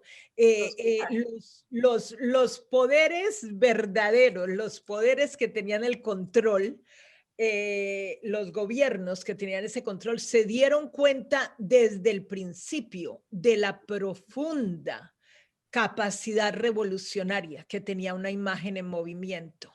Y yo creo que esa fue la razón por la que desde un primer momento el cine está relacionado con la censura. Nosotros nos recordamos, y estoy hablando de nosotros aquí en plural, las personas que se pueden recordar de esto, de lo difícil que era. No solamente era difícil ver una película, sino que era profundamente difícil entrar a una película si uno no tenía la edad para poder entrar a ella. Los mayores de 21, cuando uno era un adolescente, Andrés tenía un disfraz, él llamaba el disfraz que él se trataba de poner con corbata y saco para tratar de entrar al Aristi, a ver si lo dejaban pasar para películas de mayores de 21. Hay cantidades de anécdotas sobre eso y cómo Andrés en sus escritos habla constantemente de lo que es la censura en Colombia para el cine. Ya que estás, Augusto, contando esa anécdota tan hermosa del padre que aprende a editar cortando las cintas. Me parece, el padre Chape. El padre Chape, me parece bellísima. Como lo podemos en el cinema. Yo entré a ver Saló porque era grande y no me pidieron cédula, si no, no hubiera podido entrar. Claro, claro. A mí me devolvieron cantidades de veces de películas. Sí. También tuve disfraces.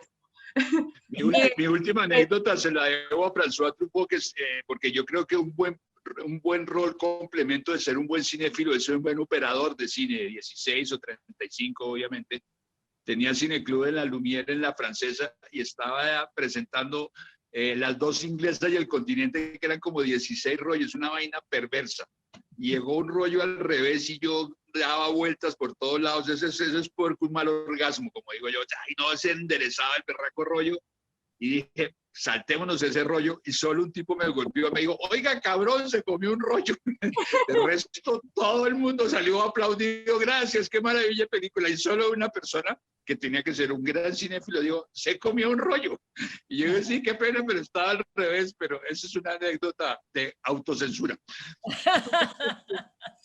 Bueno, pues hablando de autocensura, porque además ya vamos llegando hacia el final, me imagino que todos ustedes también por la hora se van ocupando. Entonces, yo quisiera que rematáramos con esta tragedia que se nos avecina con la reforma tributaria y también como para dónde vamos con este amor por el cine y con esta necesidad no solamente de seguir viendo películas, sino también de formar públicos y de tener no solamente apoyos para grandes producciones, sino tener apoyos para cortometrajes, que es la mejor plataforma que puede tener evidentemente un estudiante de cine o un cineasta, un nuevo cineasta para poder llegar a un público.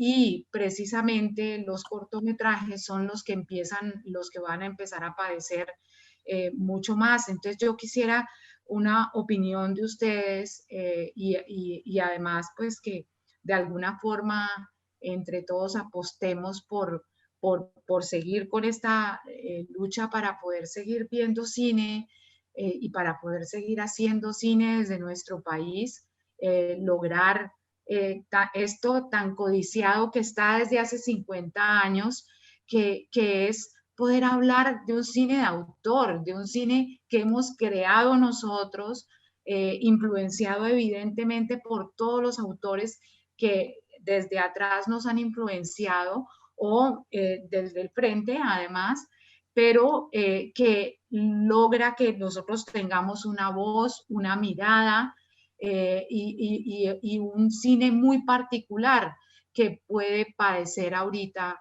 con esta reforma. Entonces, soy toda oídos y todos somos oídos de para ustedes. Yo digo no a la reforma tributaria, es otra matanza más de las que se hacen en Colombia, tratando de matar el cine. O sea, de que es como un llamado a un movimiento en contra de todo esto. Yo creo que el cine, como le digo a mis alumnos, llegamos a un punto, se hace cine o se hace cine con ese. Y la reforma tributaria está convirtiendo el hacer cine con el hace cine de nuestro cine. Exactamente. Sí, además los que van a sufrir también son los festivales, porque la reforma tributaria pues no solamente acaba con el fondo de promoción cinematográfica en los términos de la producción de películas, la producción de cortos, sino también en los otros roles que tienen que ver con actividades cinematográficas, por ejemplo, la conservación, por ejemplo, la investigación, por ejemplo, la formación. Nosotros en la maestría de la Universidad del Valle nos ganamos una convocatoria en donde todos los estudiantes fueron becados por el Fondo de Promoción Cinematográfica con un casi como el 100%, el 90%, digamos, de la matrícula de los últimos 13, son 4 semestres y les financiaron 3 semestres. Y este tipo de iniciativas que ya no solamente tienen que ver con ayudar a la producción, sino otros roles, le estaba faltando como la ayuda al espectador, a un espectador, digamos, que de alguna manera fuera un espectador aventajado, premios a un espectador aventajado, alguna manera de premiar la exhibición especial, de la exhibición de arte, la exhibición de películas especiales que no vienen por circuitos comerciales. Esto le faltó, pero pues ahora si hacen eso, estaría mucho más lejos de cumplirse. O sea que lo que va a pasar con la cinefilia va a ser horrible. No la vamos a poder satisfacer. Exactamente. Y yo pienso verdaderamente que la historia se repite, ¿no? Esto es algo que, bueno, todos sabemos lo que es nuestra historia, la historia de Colombia, la historia de violencia, las matanzas continuas de siglo en siglo, pero también es la matanza del arte, porque el arte es libertad y quienes, concentrémonos en el séptimo arte, quien ve cine y quien se apasiona por el cine, algo se le quita a uno, algo se le quita a uno de los ojos. Si hay una nube, esa nube se le quita a uno y uno ve mejor viendo cine.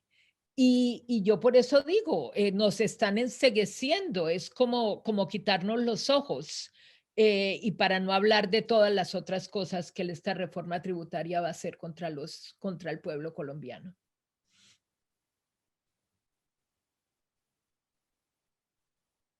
Me acordé de la secuencia de una gran película que le gusta al profesor Pacho también, que se llama Andrei Rublev, de Andrei Tarkovsky, donde unos pintores como que traicionan a uno de ellos y él manda a unos señores que les cortan los ojos, ¿no?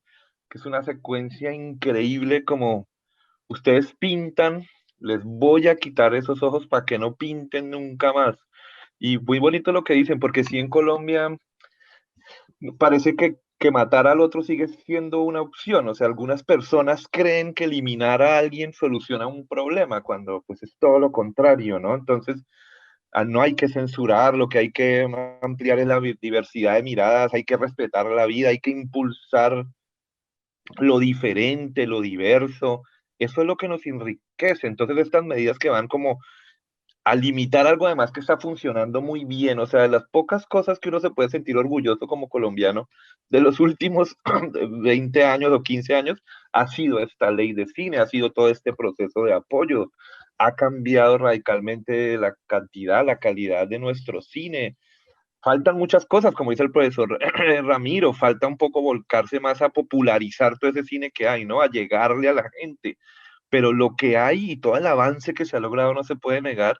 Y en vez de, o sea, de promoverlo, de seguirlo apoyando, lo que se quiere es echar hacia atrás. Entonces, eso. Y toda la charla también me hace despedirme con una frase muy bonita de Guillermo Cabrera Infante, que supuestamente él tenía en su escritorio, eso dicen, que dice: creo en el cine todopoderoso, lo demás es propaganda.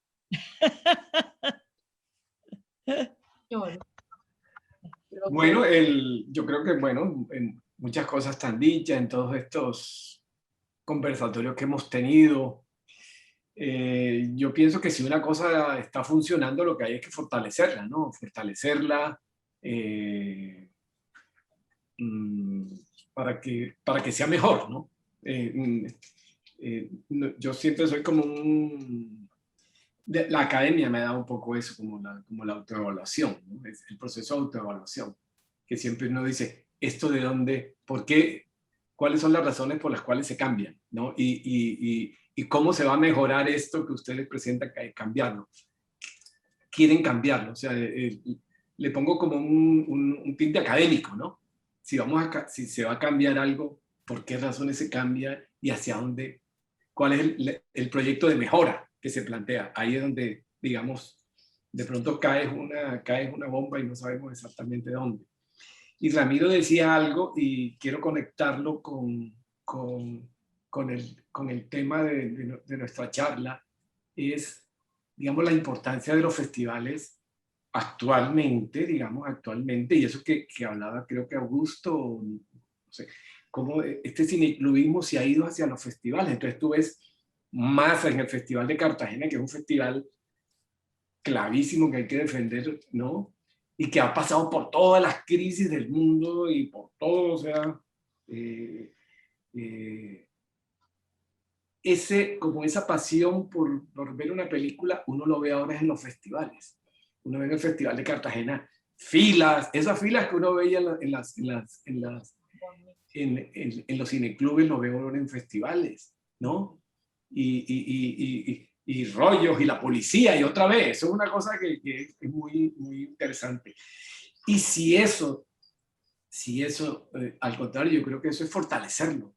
Y a veces nosotros decimos que hay muchos festivales, no, deberían haber más, ¿sí? En Francia desde siempre se han sabido que hay millones, ¿no? En Estados Unidos también hay miles, ¿no? Y entonces yo creo que todo eso es lo que va poniendo un granito de arena a ese amor que tiene el cine. Estudiantes, todo el mundo en realidad lo tiene, ¿no? Y que ahora los festivales, digamos, como que lo concentran. ¿Listo?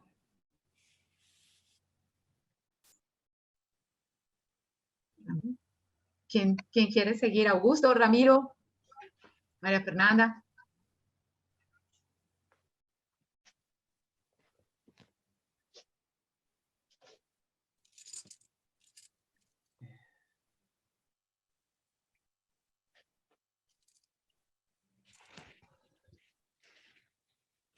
Yo creo que sobre la reforma tributaria ya se ha dicho lo más importante en términos que nos corresponde a este grupo de personas que nos hemos reunido, que tenemos como vocación el cine.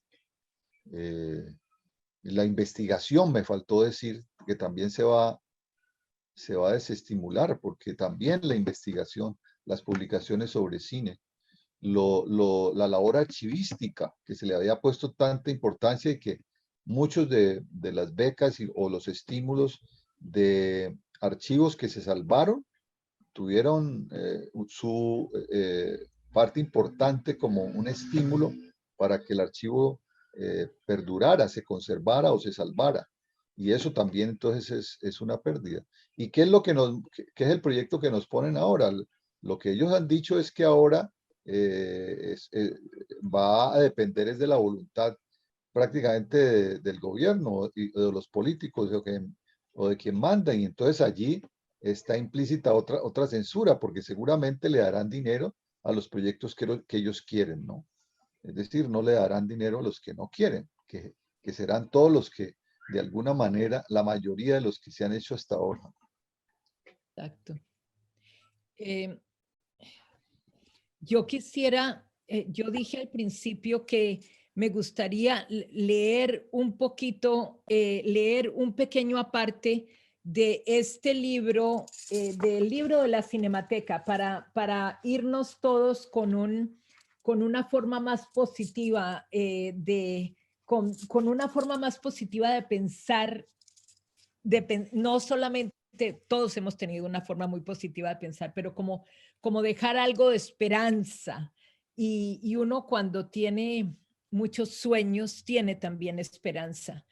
Y en este perfil que escribió Juan Gustavo Cobo Borda a los pocos meses del suicidio de Andrés, en julio del 77, él habla mucho, Juan Gustavo Cobo Borda, que también es un cinéfilo, habla mucho, y estaba hablando en la Cinemateca, habla mucho de el cine y Andrés, y dice lo siguiente: su trayectoria, la de Andrés Caicedo, además bien cabe en un eslogan: lo que hay que hacerlo bien y rápido.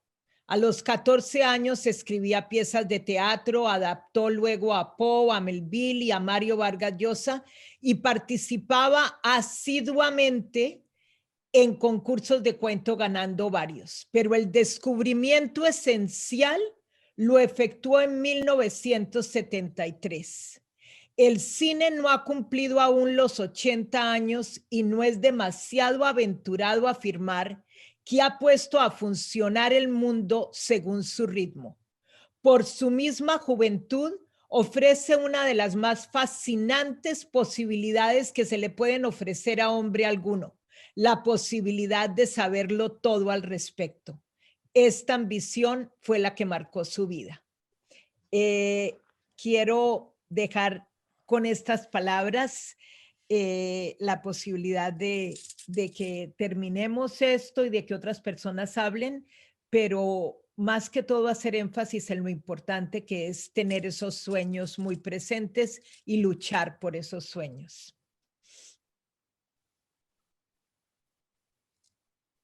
Qué pena, yo me tuve que, me sacó el internet así abruptamente, pero también para despedir, agradecerles a ustedes habernos acompañado hoy, y además agradecer también toda esta pasión y todo este amor por el cine, pero no solamente por el cine, sino por la necesidad también de enseñar sobre el cine y de impregnar a todo el mundo de este virus que no se nos puede acabar definitivamente, porque algo muy bello que decía Felipe era que es siempre como que todos los velos que uno pueda tener, y lo decía también Rosario, realmente en el cine no solamente uno goza, ríe, llora, aprende, empieza a conocer otros lugares. No hay nada más, pues imagino que a todos les ha pasado, no hay nada más placentero que uno ir corriendo, por ejemplo, a la estación central y poder mirar desde donde se hizo el plano de Los Intocables, ¿no? O estar uno en alguna ciudad en Europa y descubrir un lugar desde donde se filmó un trozo de una película.